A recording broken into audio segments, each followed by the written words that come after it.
Assalamualaikum warahmatullahi wabarakatuh. Nama saya Naufal Rabbani, NIM 1130 50 5029, kelas 1957A, PMIA, dosen pengampu Hendra Wijaya SAG MPDI. Tahap-tahap perkembangan kepribadian. Perkembangan terjadi pada manusia sebagai bentuk proses tumbuh, kembang, dan berlangsungnya melalui tahapan-tahapan menuju kedewasaan. Manusia memiliki kepribadian atau karakter yang menjadikannya unik dan membuatnya menjadi individu yang dibutuhkan dalam masyarakat. Tahap-tahap perkembangan setiap individu berbeda-beda dan tidak bisa disamakan. Namun, tahapan perkembangan kepribadian secara umum bisa dilihat sebagai berikut. 1. Fase pertama. Diutarakan oleh Carlos H. Cooley 1864 sampai 1929 bahwa tahap perkembangan kepribadian yang pertama dimulai sejak usia dini, yaitu pada usia 1 sampai 2 tahun. Pada usia ini, anak sudah mulai mengenali dirinya sendiri. Fase ini dibedakan menjadi dua unsur, yaitu unsur dasar kepribadian atau basic personality, struktur, dan capital personality. Kedua unsur kedua unsur dasar ini merupakan sifat dasar manusia yang berasal dari biologis secara turun-menurun. Kedua unsur dasar yaitu satu, bagian pertama atau basic personality, yaitu berisi unsur-unsur dasar sikap yang disebut attitude. Attitude bisa bersifat permanen dan tidak mudah berubah di masa depan. Dua, bagian kedua berisi unsur-unsur keyakinan atau disebut juga capital personality dan bersifat lebih fleksibel dan mudah dirubah atau dapat dievaluasi kembali di kemudian hari.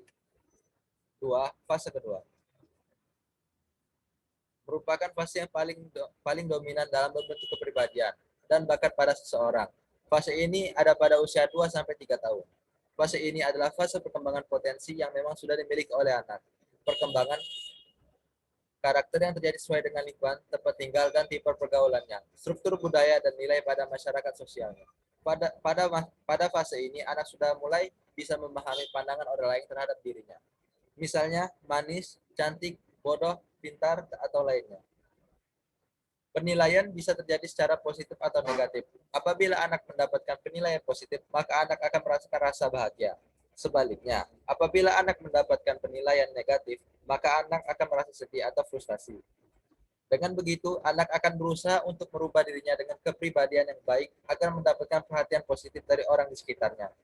Fase ini berlangsung cukup panjang sampai menjelang dewasa dan mulai tampak perilaku-perilaku khas yang menandakan karakter unik seseorang tersebut. Fase ketiga atau fase terakhir. Fase ketiga ini merupakan proses perkembangan kepribadian seseorang yang kurang luas. Fase ini ditandai dengan semakin stabilnya karakter seseorang dengan perilaku khasnya. Pada fase ini, perkembangan kepribadian cenderung menetap secara permanen, yaitu dengan terbentuknya perilaku yang khas dan perwujudan kepribadian yang bersifat abstrak sebelumnya. Fase ketiga ini bisa terbentuk sampai usia dewasa, yaitu 25 sampai 28 tahun. Setelah kepribadian ketiga terbentuk, maka diklasifikasikan menjadi 3 tipe kepribadian, yaitu 1. Kepribadian normatif atau normative man. 2. Kepribadian otoriter atau authoritative man. 3. Kepribadian perbatasan atau marginal man.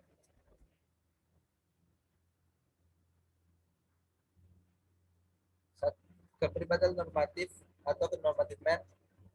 Tipe kepribadian normatif ini bisa didapatkan apabila seseorang mendapatkan perlakuan terhadap dirinya dan perlakuan terhadap orang lain sesuai dengan tata nilai pada suatu kelompok sosial lingkungannya. Tipe ini dapat menyesuaikan diri dalam kelompok sosial dan memiliki kemampuan untuk menampung aspirasi orang lain. Tipe kepribadian normatif mampu bersifat netral dan tidak mendominasi dalam suatu kelompok.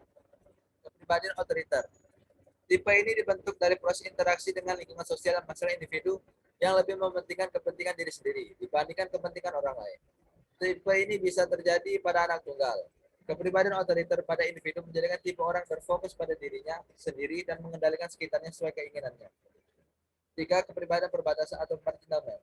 Tipe kepribadian ini relatif stabil dan memiliki ciri khas dan prinsip tertentu yang ditunjukkan dengan perilaku tertentu dan seringkali mengalami perubahan. Sehingga orang dengan tipe ini memiliki lebih dari satu karakter kepribadian. Orang bisa memiliki tipe kepribadian perbatasan apabila dirinya hidup dalam lingkungan dua budaya.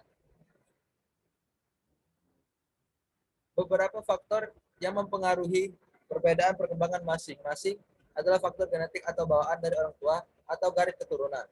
Selain itu, faktor lainnya adalah lingkungan tempat individu tumbuh dan berinteraksi secara sosial. Individu-individu di sekitarnya juga berperan dalam membentuk karakter atau kepribadian seseorang. Setiap orang juga memiliki ciri khas, karakter, kepribadian, misalnya bisa dilihat dari cara berbicara, cara bersikap, cara berjalan, dan cara berpikir, emosi, atau lainnya, yang cenderung memiliki kemiripan dengan saudara segenetiknya. Sekian dari saya. Terima kasih. Wassalamualaikum warahmatullahi wabarakatuh.